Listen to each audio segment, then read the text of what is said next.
देखिए, हम judgment writing देख रहे थे। हमने कल देखा कि क्रिमिनल का जजमेंट करने से पहले हमें बीएसएनएस, बीएनएसएस और एविडेंस तीनों पे क्या करनी है? कमांड करनी है।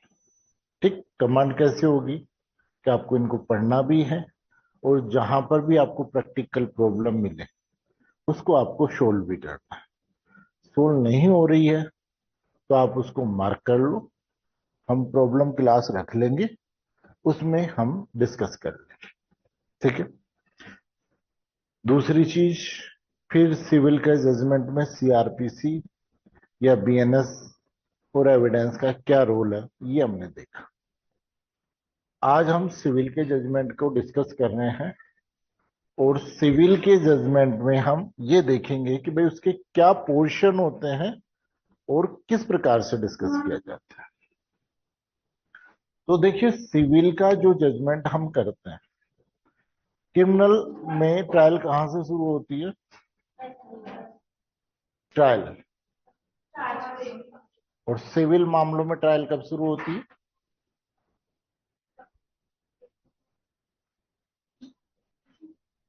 सिविल मामलों में ट्रायल कब स्टार्ट होती है?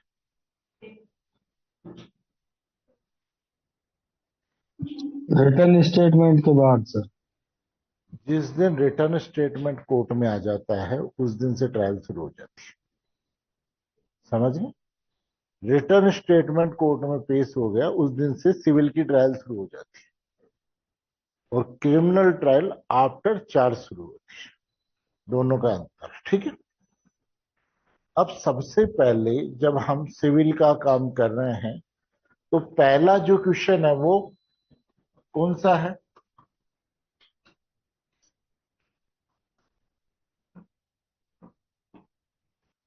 सबसे पहला क्वेश्चन न्यायालय का नाम। ठीक।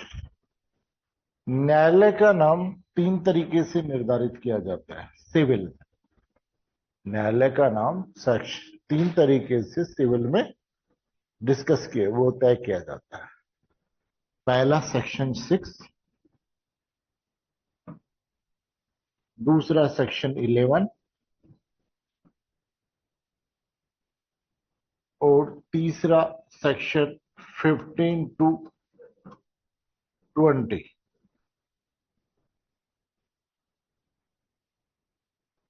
ठीक है, इसके आधार पर तय किया जाता है। तो देखिए, ये है धन संबंधी मॉनिटरी, ये है नेचर से संबंधित और ये है क्षेत्राधिकार जुडिक्शन से संबंधित, है ना। प्रॉब्लम में ये आपको देगा जगह का नाम। प्रॉब्लम में एग्जामिनर क्या करेगा? जगह का नाम बताएगा। और नहीं बता रहे हैं तो आप लिख नहीं सकते। भाई आपने ये कहा कि ए ने बी के खिलाफ एक रेस्टिट्यूशन ऑफ कॉग्निजेंट राइट्स के लिए एक एप्लीकेशन कोर्ट में पेश की और ये पेश किया, जगह का नाम नहीं बताया। जगह का नाम बताया जयपुर में पेश किया, जोधपुर में, तो जगह का नाम तो उससे आइडेंटिफाई हो। दूसरा, अगर मान लीजिए जगह का नाम बताया ही नहीं तो है लिखना ही नहीं, क्योंकि फिर वो आइडेंटिफाई मार्क्स हो जाता है। ठीक, वो अपन जजमेंट लिखेंगे तब डिस्कस करेंगे। सेक्शन 11 कि जो मामले अभिव्यक्त रूप से या विवक्षित रूप से सिविल कोर्ट को मना किए हुए हैं, सॉरी नो, हाँ, सेक्शन 9 सॉरी, कि अभिव्यक्त या विवक्षित रूप से क्या कर रखे हैं? मना कर रहे हैं, उन्हें कोर्ट क्या नहीं कर सकता। उसके अलावा बाकी सिविल नेचर के जो भी होते हैं, कोई भी मामला, जैसे आप आईटी एक्ट पढ़ो, आप क्या पढ़ो? IT act. आईटी एक्ट के सेक्शन 43 में ये दे रखा है कि कोई व्यक्ति कंप्यूटर हैकिंग करेगा, अनऑथराइज असेस करेगा, तो सेक्शन 43 में कंपेसेशन का प्रोविजन किया गया है। क्या कहलाया जाएगा? प्रतिकर दिलाया जाएगा। और सेक्शन 66 आईटी एक्ट में इसे क्या बना दिया गया, ऑफेंस, कि जो कोई कंप्यूटर हैकिंग करेगा, अनऑथराइज एक्सेस करेगा, उसे 3 साल तक की सजा दी जाएगी। ठीक, यानी एक ही काम के यहां तो 43 में आप क्या दिला रहे हो और यहां क्या कर रहे हो, पनिश करा रहे हो। तो ध्यान रखना कि जहां पर आपका राइट है और आपको क्या किया जा रहा है, कंपेशेट किया जा रहा है, वो सिविल नेचर के केस होते हैं। वो कैसे होते हैं, सिविल नेचर के केस होते हैं। और जहां ऑफेंस और पनिशमेंट का प्रोविजन होता है उसको हम बोलते हैं क्रिमिनल नेचर। आगे बात समझ में, कहीं पर भी आपको आइडेंटिफाई करना हो कि ये प्रॉब्लम सिविल की है या क्रिमिनल की है, तो कैसे आइडेंटिफाई करोगे। अगर कंपनी, जैसे मान लो आप ही से पूछ ले कि आईटी एक्ट के अंतर्गत कोई व्यक्ति कंप्यूटर हैकिंग करता है तो उसके लिए प्रतिकर का प्रावधान कहां है। अब आपने कंप्यूटर हैकिंग देखते हो और 66 में, अगर पनिशमेंट का प्रोविजन कर रहा है तो 66, और कंपेंसेशन का प्रोविजन कर रहा है तो सेक्शन 43। तो कहने का मतलब सिविल और क्रिमिनल को आइडेंटिफाई करने का तरीका क्या है कि जहां पर आपको राइट बताया गया है और उसके लिए कंपेंसेशन का प्रोविजन किया गया है, वो तो है सिविल। जैसे आपने कॉन्ट्रैक्ट की, मैंने ब्रीच की, क्या करोगे, क्या करोगे, कंपेंसेशन लोगे, एफआईआर दर्ज होगी। आ रही बात समझ में, तो इसको क्या बोलते हैं, सिविल नेचर, है ना, इसको क्या बोलते हैं, सिविल नेचर। फिर 66 में आगे बात समझ में, क्या दे रखा है कि जो कोई कंप्यूटर हैकिंग करेगा, अनऑथराइज एक्सेस करेगा, उसे 3 साल तक की सजा दी जाएगी। तो जहां ऑफेंस और पनिशमेंट का प्रोविजन किया गया है वो क्या है, क्रिमिनल प्रोसीडिंग। वो क्या है, क्रिमिनल प्रोसीडिंग।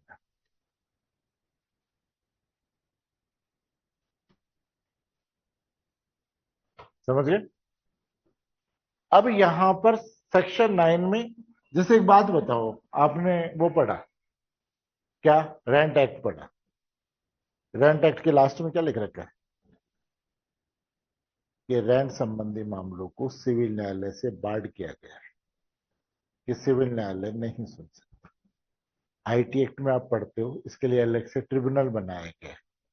अगर आपको आईटी एक्ट में अनऑथराइज असेस के लिए कहां जा रहे हो, आप ट्रिब्यूनल के पास में जा रहे हो। जैसे मान लो सर्विस से संबंधित मामले हैं, स्टेट सर्विस से संबंधित मामले हैं, तो कहां जाते हैं, रेट में, कि और अगर उससे संबंधित है सेंटर तो कैट में। है तो नेचर वही, राइट का भी इफेक्ट हो रहा है, आपको कंपेंसेशन चाहिए, लेकिन जा कहां रहे हो आप, है ट्रिब्यूनल में जा रहे हो। तो यानी जहां पर सिविल कोर्ट को बार्ड कर रखा है ना, इंप्लाइड रूप से या एक्सप्रेस्ड, है ना, वहां पर नहीं सुन सकता। बाकी फिर सारे सिविल नेचर के केस होते हैं। और फिर लास्ट आइडेंटिफिकेशन का तरीका सेक्शन 6 में दिया हुआ है। ठीक, सीपीसी में 2014 का अमेंडमेंट, कितने का, 2014 का अमेंडमेंट। उसमें क्या कर रखा है कि 1 रुपीज से लेकर 2 लाख रुपीज तक कौन सा कोर्ट देखेगा, कौन सा कोर्ट देखेगा, कौन सा, कौन सा, सिविल ध्यान न्यायालय रखना है, कनिष्ठ खंड। अपने यहां सिविल न्यायालय कनिष्ठ खंड नहीं है। हमारे यहां पर सिविल न्यायालय कनिष्ठ खंड नहीं है। जो कनिष्ठ खंड है उसका नाम केवल क्या है, सिविल जज। सिविल जज। कनिष्ठ खंड हमारे यहां पर नहीं है। और जो वरिष्ठ है उसको हम बोलते हैं सीनियर सिविल जज। क्या बोलते हैं, वरिष्ठ खंड को क्या बोलते हैं?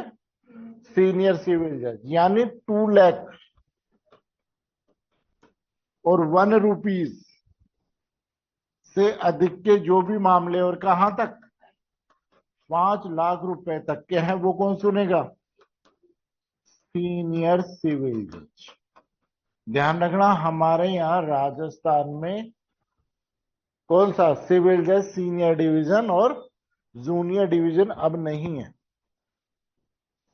ठीक है, जूनियर डिवीजन को तो केवल सिविल जज बना दिया गया है और सीनियर सिविल जज बना दिया गया है। ठीक है, और 5 लाख रुपीज, 5 लाख रुपए, 5 लाख 1 रुपए से लेकर के कितना भी, ये कौन सुनेगा? डिस्ट्रिक्ट जज, सेशन जज नहीं। कौन सुनेगा? डिस्ट्रिक्ट जज।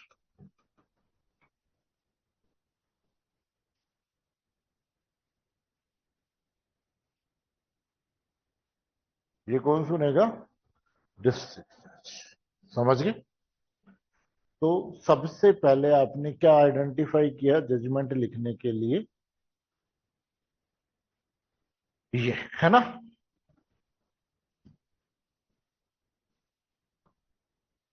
फिर उसके बाद में आपने क्या आइडेंटिफाई कर लिया? कोर्ट का नाम कैसे लिखा जाएगा, आपने क्या आइडेंटिफाई कर लिया। फिर उसके बाद में नेक्स्ट वही होता है, कौन सा?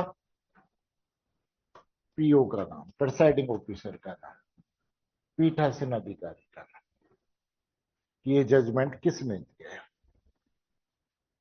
फिर उसके जस्ट नीचे ही कौन सा होता है? Civil case number. और अगर सेशन है तो सेशन केस नंबर है।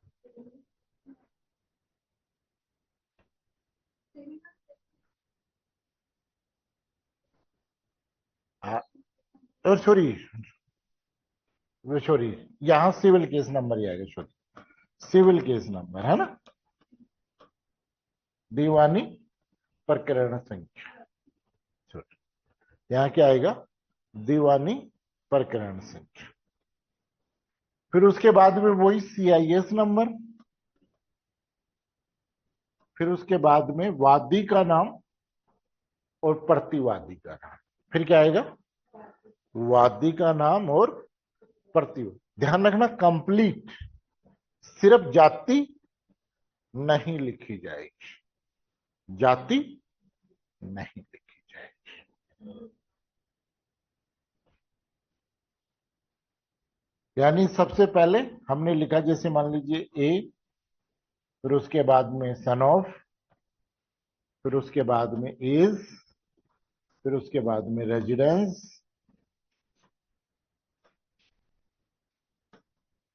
फिर उसके बाद में यहां हमने लिख दिया कौन? प्लेंटिफ।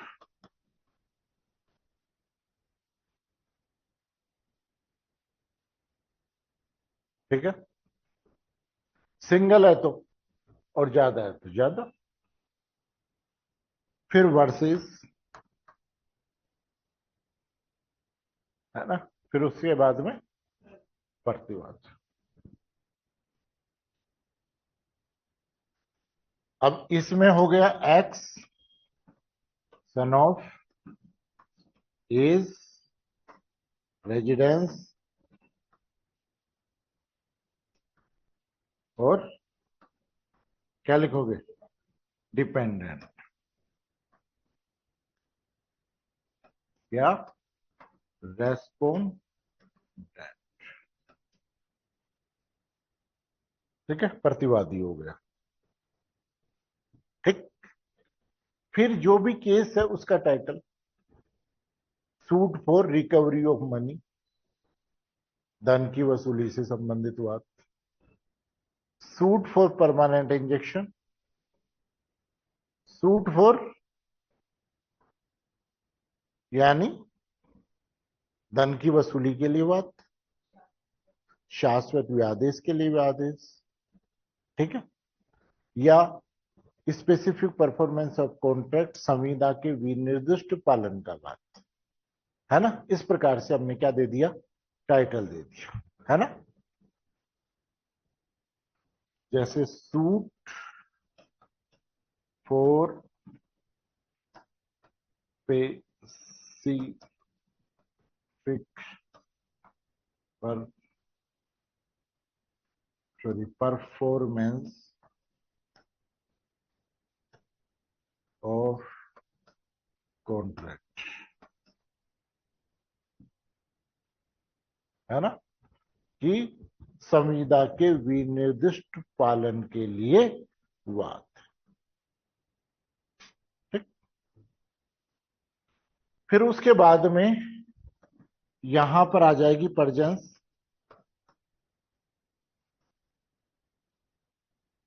उपस्थित होने वाले व्यक्ति,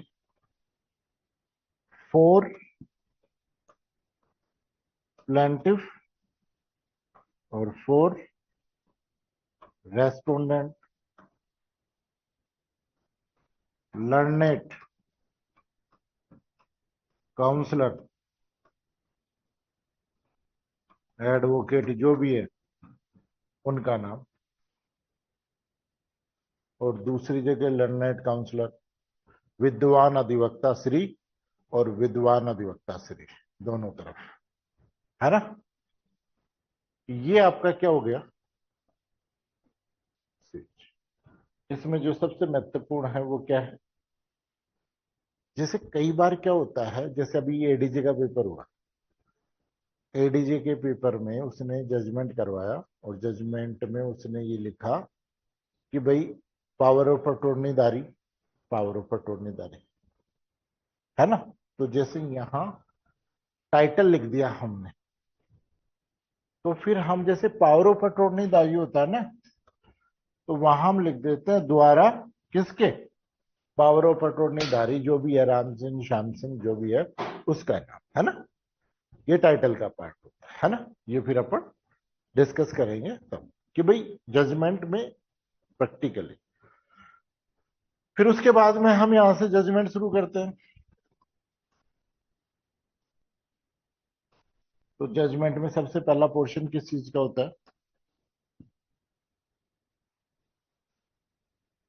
पहला जो पेश होता है वो पूरा का पूरा प्लेंट आता है। फर्स्ट में क्या आता है, प्लेंट के तथ्य इन सब, प्लेंट के तथ्य कैसे आते हैं, संक्षेप। ठीक, प्लेंट कैसे तैयार होगा, जैसे मान लीजिए स्पेसिफिक परफॉर्मेंस की बात कर रहे हैं हम, स्पेसिफिक परफॉर्मेंस ऑफ कॉन्ट्रैक्ट की बात कर रहे हैं। हमने जैसे मकान दे दिया आपने, और मैंने आपसे वो कर दिया, लेकिन मैं अब मकान की रजिस्ट्री नहीं करा रहा, तो आप स्पेसिफिक परफॉर्मेंस के लिए सूट लेकर के आ जाओ, क्या करोगे। तो देखो सबसे पहले आजकल सेक्शन 20 स्पेसिफिक परफॉर्मेंस एक्ट में प्रपोज वो कर दिया कि आपको अगर कोई भी स्पेसिफिक परफॉर्मेंस का दावा करना है, तो पहले आप क्या करो, केस करो, यानी सामने वाले को नोटिस दो 30 दिन का। तो नोटिस देना क्या है, मैंडेटरी। तो आप सबसे पहले जब प्लेंट लिख रहे हो, तो पहले प्लेंट में आते हैं समव्यवहार, ट्रांजेक्शन। प्लेंट का पहला पोर्शन किस चीज का होता है, ट्रांजेक्शन का होता है। ठीक, एक बात बताओ, मेरे पास मकान था और मैंने प्रपोजल किया, अखबार में ये दिया कि भाई साहब मैं मेरा मकान बेचना चाहता हूं,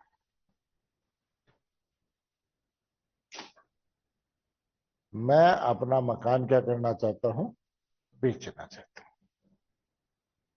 आप मेरे से संपर्क किए, हमारी बात हुई, मैंने कहा कि मैं मेरा मकान 10 लाख रुपए में बेचना चाहता हूं, आपने हामी भरी, और हमारे बीच में एक क्या हुआ, क्या हुआ,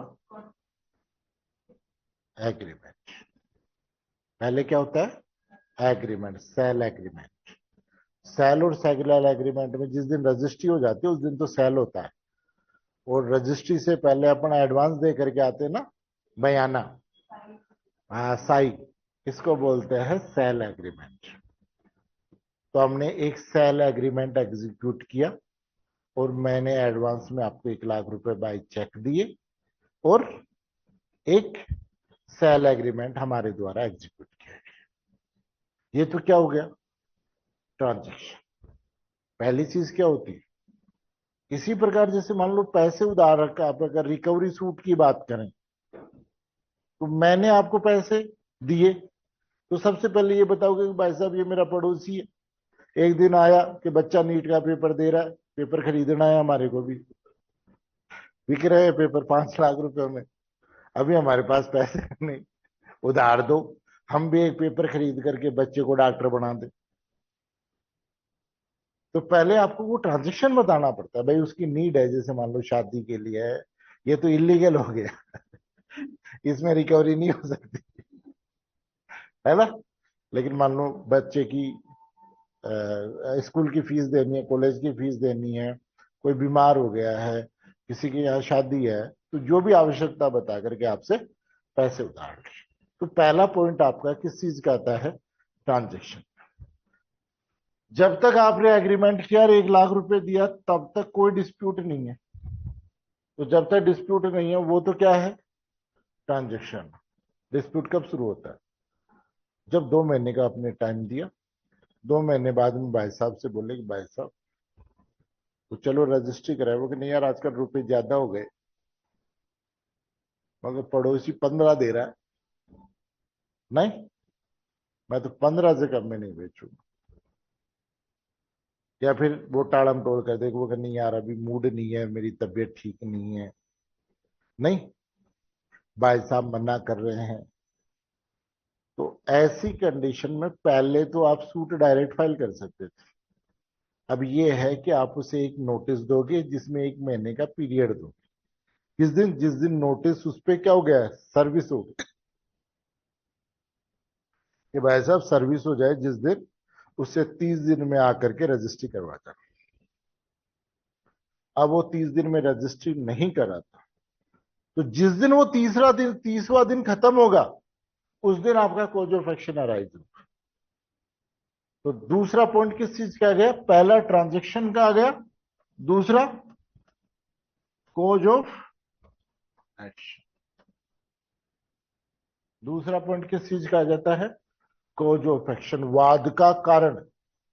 पहला तो आ गया साम्यवाद, दूसरा क्या आ गया, वाद का कारण, कि भाई साहब क्यों,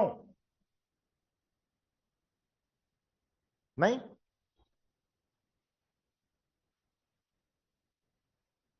फिर कोज ऑफ एक्शन के बाद में आपको मजबूरी बतानी पड़ती है कि भाई साहब 30 दिन के बाद में भी इसने पैसे नहीं दिए, इसलिए मैं मजबूर, स्पेसिफिक परफॉर्मेंस नहीं किया, इसलिए मैं मजबूर होकर के क्या किया है, कोर्ट के सामने दावा प्रस्तुत किया।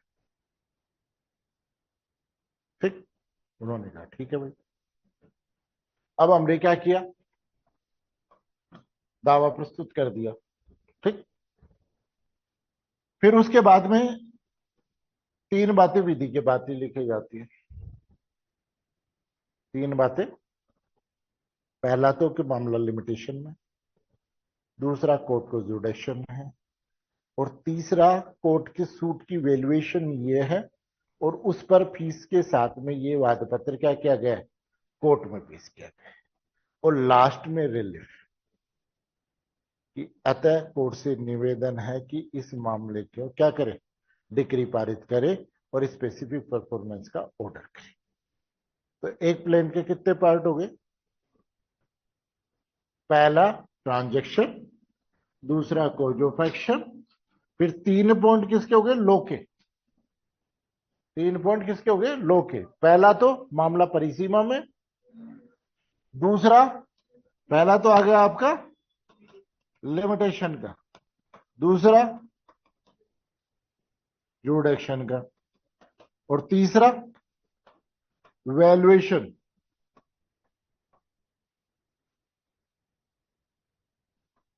ऑफशूट और कोर्ट फीस, ये 3 बातें लिखोगे और उसके बाद में लास्ट में रिलीफ, कि आपको सामने वाले से क्या चाहिए। ठीक, ये बातें कहां गई है? First para. ठीक, फिर जो सेकंड पैरा होता है उसमें सामने वाले ने जो जवाब दिया है उसको लिखते हैं। सामने वाले ने क्या किया है, जो जवाब दिया है उसको लिखते हैं सेकंड पैरा। फिर एक जना क्या कह रहा है कि हमारे बीच में कॉन्ट्रैक्ट हुआ, और दूसरा मना।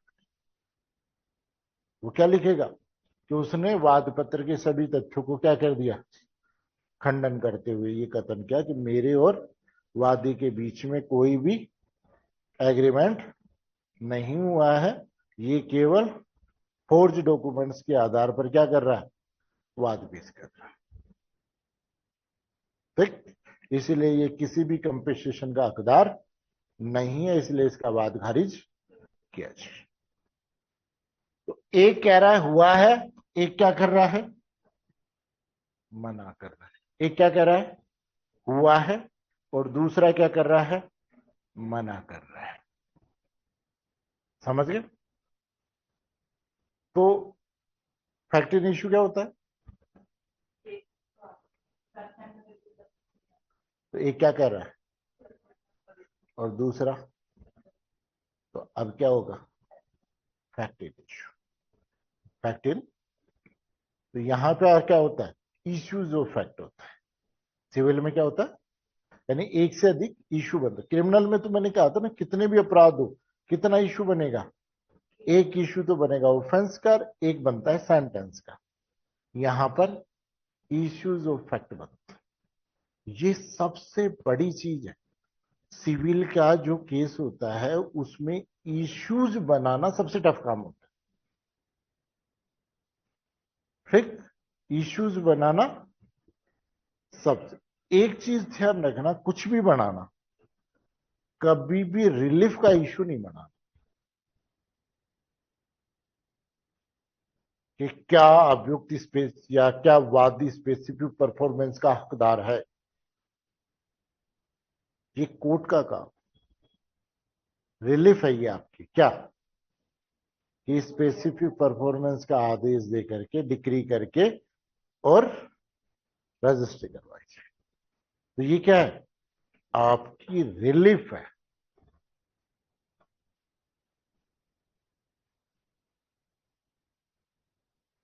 ये क्या है, रिलीफ है ना?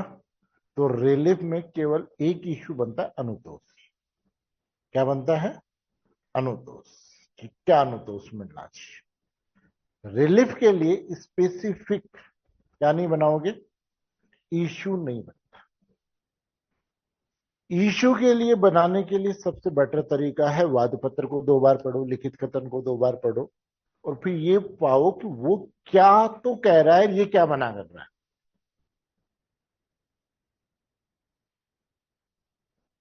तो पहला इश्यू क्या बन रहा है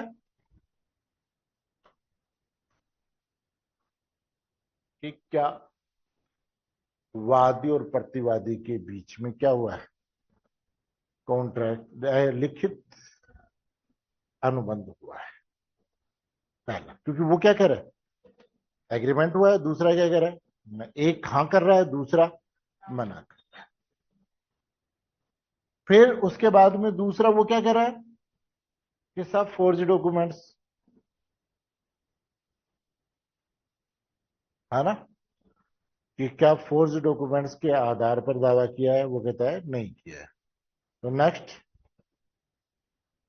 कि क्या वादी ने वाद पत्र के साथ में क्या किया है, फोर्ज दस्तावेजों के आधार पर वाद पत्र प्रस्तुत किया है।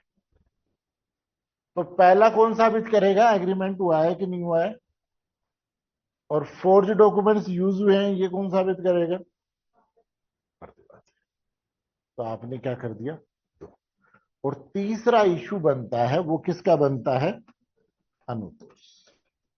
जैसे वहां किसका बनता है, दंडादेश के, यहां किस चीज का बनता है। ये रिलीफ का कभी भी अलग से मत बनाना कि क्या वादी स्पेसिफिक परफॉर्मेंस का हकदार है, क्या वादी 10,000 रुपए की रिकवरी का हकदार है, इस प्रकार का इशू मत बना, केवल अनुतोष वर्ड। तीन इशू, जहां तक हो सके दो से ज्यादा इशू मत बना प्रॉब्लम में। अनुतोष तो लिखना है, उसके अलावा दो इशू से ज्यादा इशू मत बनाना, ठीक। फिर ये क्या हो गया, तन किया। फिर उसके बाद में फर्स्ट इशू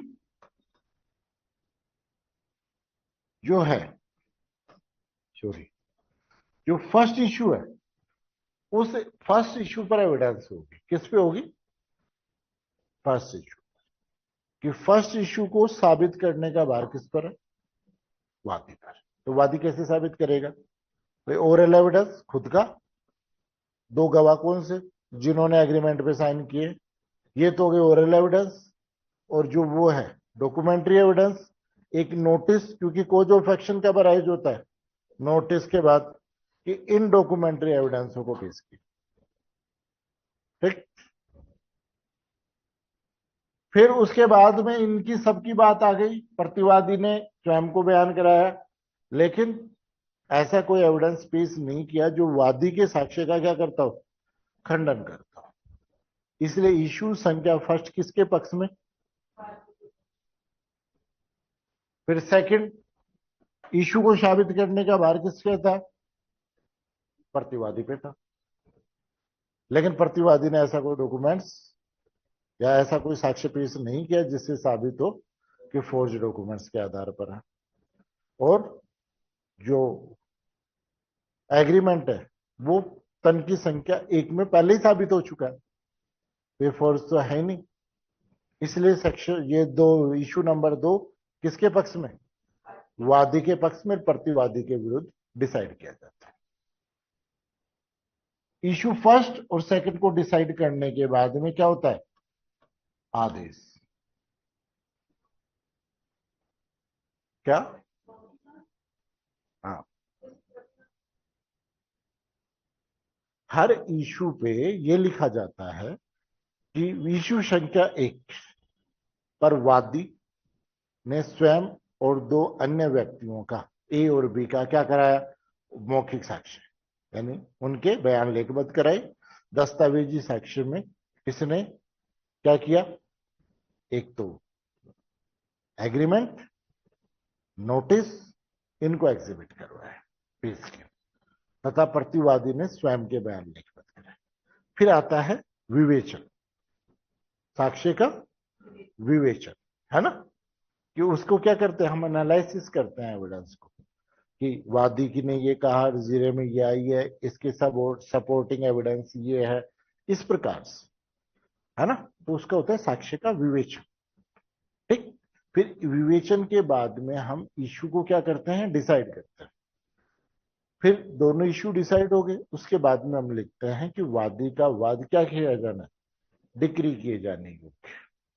इसलिए वादी का वाद क्या किया जाता है, डिक्री किया जाता है स्पेसिफिक वादी के पक्ष में, है ना। फिर ये डिसीजन हो गया। और डिसीजन के बाद में वही दूसरी पॉइंट आता है, कौन सा, कि आज ये निर्णय खुले न्यायालय में लिखा जाकर के क्या किया गया है, और फिर साइन, ठीक। फिर जैसे वहां पर सेंटेंस होता है, यहां पर डिक्री होती है। इसलिए लास्ट में लिखते हैं कि डिक्री के अनुसरण में हमने क्या किया है, जजमेंट के अनुसरण में कोर्ट ने क्या किया है, डिक्री तैयार की जाए, है ना, डिक्री तैयार की गई। तो ये क्या हो गया, सिविल का जजमेंट। सिविल के जजमेंट को समझने के लिए क्या जरूरी है? तो सबसे पहली चीज तो कि देखो, सीपीसी का तो नॉलेज होना जरूरी है। साथ में जो भी आपके माइनर एक्ट है, जैसे मान लो कॉन्ट्रैक्ट का है तो कॉन्ट्रैक्ट का पता होना चाहिए, स्पेसिफिक परफॉर्मेंस का है तो स्पेसिफिक परफॉर्मेंस का, हिंदू लॉ से संबंधित है तो हिंदू लॉ का, अगर मान लो रेंट ट्रिब्यूनल से संबंधित है तो रेंट ट्रिब्यूनल का आपको नॉलेज होना जरूरी है ना? तो ठीक है ना? तो इससे क्या है कि भाई आपने अभी तक क्या किया है, केवल किताबें और बेरट को पढ़ा है, उसका इम्प्लीमेंट करना आना जरूरी है। और स्पेशली अब जो पेपर होंगे जिसमें 3 साल का एक्सपीरियंस आपको डाल के दे रहे हैं, तो ये बात मान के चलो कि एग्जामिनर तो आपको केवल पढ़ना ही नहीं है, पढ़ने के साथ में उसका इम्प्लीमेंटेशन भी आना चाहिए, उसका इम्प्लीमेंटेशन भी आना चाहिए कि हम उसे किस प्रकार से क्या कर सकते हैं, प्रैक्टिकली अप्रोच में ला सकते हैं। देखो, हमने समरी में ये डिस्कस किया कि भाई किस प्रकार से सिविल का जजमेंट, किस प्रकार से इशू शॉर्ट में, मैंने केवल आपको ये बताया है कि किस किस पार्ट से। जैसे हमने पढ़ा तो हमने कहा कि भाई सबसे पहले न्यायालय का नाम आता है। हमने क्या कहा कि जजमेंट में सबसे पहले क्या कर रहे हैं, न्यायालय का नाम आ रहा है। तो न्यायालय के नाम को हम कहां से आइडेंटिफाई करेंगे? उसके लिए हमें सेक्शन 6, 11 और 15 से 20 को देखना है ना? तब हम आइडेंटिफाई कर पाएंगे।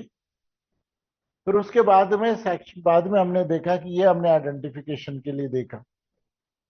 फिर हमने ये चीज देखा कि मामला सिविल का है या क्रिमिनल का है। भाई मामला सिविल का है या क्रिमिनल का है, कैसे आइडेंटिफाई होगा? तो जहां राइट, ड्यूटी और कंपेंसेशन की बात कही गई वहां तो, और जहां पर, अब एक बात बताओ, आप बीएमएस पढ़ाते, 125 सीआरपीसी है, उसमें हम क्या दिलाते हैं? मेंटेनेंस। तो ये सिविल नेचर है या क्रिमिनल नेचर? आगे बात समझ, वहां हम किसी भी प्रकार का दंड नहीं दे रहे। वो तो दंड कब दे रहे हैं, रुपये नहीं दे रहा है तब। क्रिमिनल में भी ये तो सिविल में भी है कि अगर डिग्री का एग्जीक्यूशन नहीं कर रहा है तो कोर्ट था जेल तो भेजते हैं कि नहीं भेजते? आगे बात समझ। फिर ये डिस्ट्रिक्ट है ना, आइडेंटिफिकेशन हो गया। उसके बाद में कोर्ट का नाम हो गया, पक्षकारों का नाम हो गया। फिर पक्षकारों के नाम बाद में यहाँ पर टाइटल लिखा जाता है, टाइटल के बाद में हम एडवोकेटों के नाम लिखते हैं। फिर उसके बाद में जजमेंट हम स्टार्ट करते हैं। तो जजमेंट में पहला पॉइंट किसका आता है? प्लेंट का आता है। फिर हमने देखे कि प्लेंट के कौन कौन से पार्ट होते हैं। प्लेंट का पहला पार्ट ट्रांजेक्शन होता है, दूसरा कॉज ऑफ एक्शन होता है, तीसरा लिमिटेशन के लिए, जुडिक्शन के लिए, और वैल्यूएशन ऑफ सूट और कोर्ट फीस की बात करते हैं, और लास्ट में फिर रिलीफ की बात करते हैं। ये सारे पार्ट किसके हैं? तो ये सारे के सारे हमारे को पहले पैराग्राफ में लिखना होता है। दूसरे पैराग्राफ में आता है रिटर्न स्टेटमेंट। दूसरे पैराग्राफ में क्या आता है? Return statement. तो रिटर्न स्टेटमेंट कई बार क्या होता है, कई बार क्या होता है, जैसे कि क्या कह रहा है कि कॉन्ट्रैक्ट हुआ, ये कहता है कि क्या हुआ है कि हमारे बीच में कॉन्ट्रैक्ट हुआ है और उस पर मेरे साइन हैं, लेकिन ये जो मेरे से साइन करवाए गए, मेरे को पहले दारू पिलाई गई, पार्टी की गई, और जब मैं नशे की हालत में था तब इन्होंने मेरे से साइन करा दिए। साइन मेरे, इसलिए जो ये है कौन,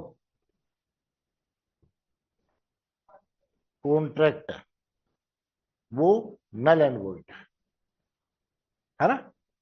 शून्य करनी है और इसे क्या किया जाए, निरस्त किया जाए। अब यहां इश्यू क्या बनेगा, क्या बनेगा, क्या इश्यू बनेगा?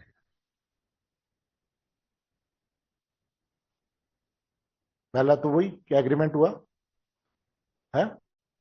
अरे भाई, पहले वाले ने क्या कहा, दूसरे वाला क्या कहा, एग्रीमेंट हुआ, तो ये तो इश्यू ही नहीं है। पहले वाला क्या कह रहा है कि एग्रीमेंट हुआ, दूसरे वाला क्या कह रहा है एग्रीमेंट पे मेरे साइन है, तो एग्रीमेंट तो हुआ है, ये तो इश्यू ही नहीं है। भाई जो तथ्य स्वीकार हो गए, तो यहां क्या होगा कि क्या वादी ने प्रतिवादी से क्या करवाया है, अनकॉन्शियस स्थिति के अंतर्गत साइन करवाया, और बर्डन ऑफ प्रूफ किस पे आ जाएगा, इश्यू का, प्रतिवादी पर। तो ध्यान रखना, लॉ के क्वेश्चन पे ज्यादातर बर्डन ऑफ प्रूफ किसका होता है, प्रतिवादी पर होता है। सिविल में आपने पढ़ा होगा ऑर्डर 18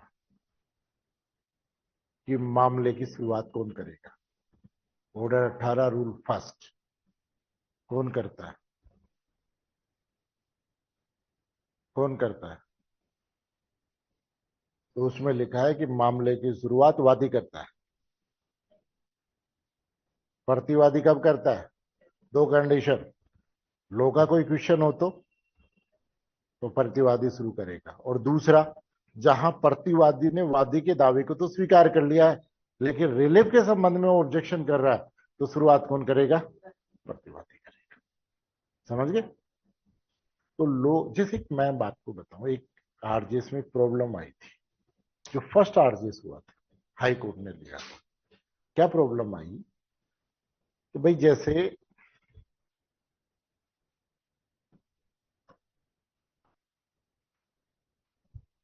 मैं, यानी मैं जयपुर में रहता हूं और आप जोधपुर में रहते हो, ठीक? मैंने जयपुर से कोई सामान रेलवे के थ्रू कहां भिजवाया, जोधपुर भिजवाया। कैसे भिजवाऊंगा जोधपुर, रेलवे से भिजवा रहा हूं ना, ट्रांसपोर्टेशन। तो रेलवे से भेजूंगा तो कैसे भेजते हैं रेलवे से, भाई मैंने वहां सामान जमा कराया, तो वो मेरे को एक बिल्टी दे देते हैं, मैं उस बिल्टी की कोरियर आपको कर दिया कि भाई ये सामान वहां पहुंच जाएगा, आप जा करके रेलवे के गोदाम से ले लेना। यही होता है, यही होता है। अब आप रेलवे के गोदाम पे रोज जा रहे हो बिल्टी लेकर के, लेकिन क्या नहीं हो रहा, ठीक? फिर बाद में आपको पता चला कि आपका सामान, ट्रेन का एक्सीडेंट हो गया था और कुछ डब्बे कट गए थे, और वो पाली स्टेशन पे क्या हो गए थे, पड़े हुए थे, और उसी में आपका सामान। तो आप पाली गए, पाली रेलवे स्टेशन पे आपके सामान को पता किया, और पता करने के बाद आपके सामान का क्या नुकसान हुआ, उसकी वैल्यूएशन करवाई आपने रेलवे वालों से। तो रेलवे वालों ने वैल्यूएशन करके बताया कि भाई आपको 1,20,000 रुपए का नुकसान हो गया, ठीक? अब आपने वहां के, भाई 2012 का 13 का प्रॉब्लम है, 14 में ये जो डिडक्शन आया है, तो उस वक्त कहां जाता था मामला, डीजे कोर्ट में। तो आपने इसकी वैल्यूएशन के लिए जो नुकसान हुआ है, उस नुकसानी के लिए वाद कहां कर दिया, डीजे कोर्ट पाली में कर दिया,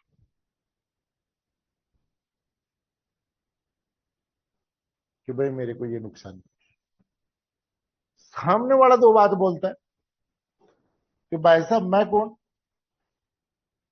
रेलवे, सामान किसने दिया, ये जोधपुर वाला कौन, भाई प्राइवेटी ऑफ कॉन्ट्रैक्ट।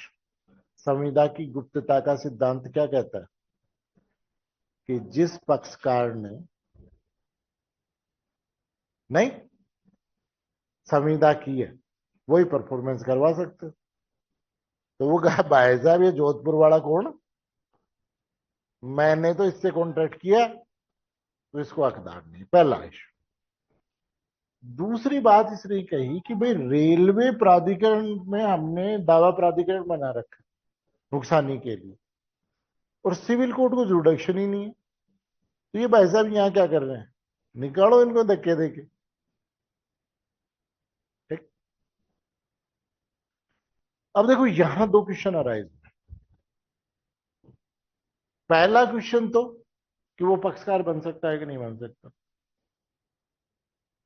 तो हम जैसे लो पढ़ते हैं तो उसमें ये दे रखा है कि संविदा में जो फायदा उठा रहा है उस व्यक्ति को पक्षकार माना जाएगा, कुछ केस लो है। लेकिन दूसरा क्वेश्चन क्या हो रहा है, जुडिक्शन का राइज हो रहा है कि सिविल कोर्ट को जुडिक्शन है कि नहीं। और ये क्या कर रहा है, तो ध्यान रखना पहला क्वेश्चन लो का डिसाइड होता है, और अगर आपने ये डिसाइड कर दिया कि सिविल कोर्ट को जुडिक्शन नहीं है, तो आप उसके दावे को खारिज करोगे, बाकी इश्यूओं पर कोई जजमेंट करने की जरूरत नहीं। सबसे पहले लो के पॉइंट पे क्या होगा, इश्यू डिसाइड। समझिए। ठीक है, धीरे धीरे आपके दिमाग में केवल एक पिक्चराइजेशन की है मैंने कि इस प्रकार से हम पढ़ेंगे। अब तक तो हमने क्या किया है, सारी चीजों को एक दिन में देखा है। अब हम स्टेप वाइज कल से आगे बढ़ेंगे। तो पहले क्रिमिनल जजमेंट के पहले हम उन सारे पार्टों को पढ़ेंगे और उनका लो देखेंगे। उसके बाद में फिर जजमेंट, जैसे एफआईआर है तो सबसे पहले एफआईआर का पार्ट देखेंगे, फिर इन्वेस्टिगेशन कैसे होता है, फिर उसके बाद में चार्ज कैसे फ्रेम होता है, चार्ज के बाद इश्यू कैसे बनते हैं। स्टेप बाय स्टेप हम हर चीज को पर्सनली डिस्कस करेंगे, है ना, एक चीज को जैसे लो है उसके अकॉर्डिंग। तो कल से हम क्रिमिनल जजमेंट को क्या करेंगे, स्टार्ट करेंगे। नहीं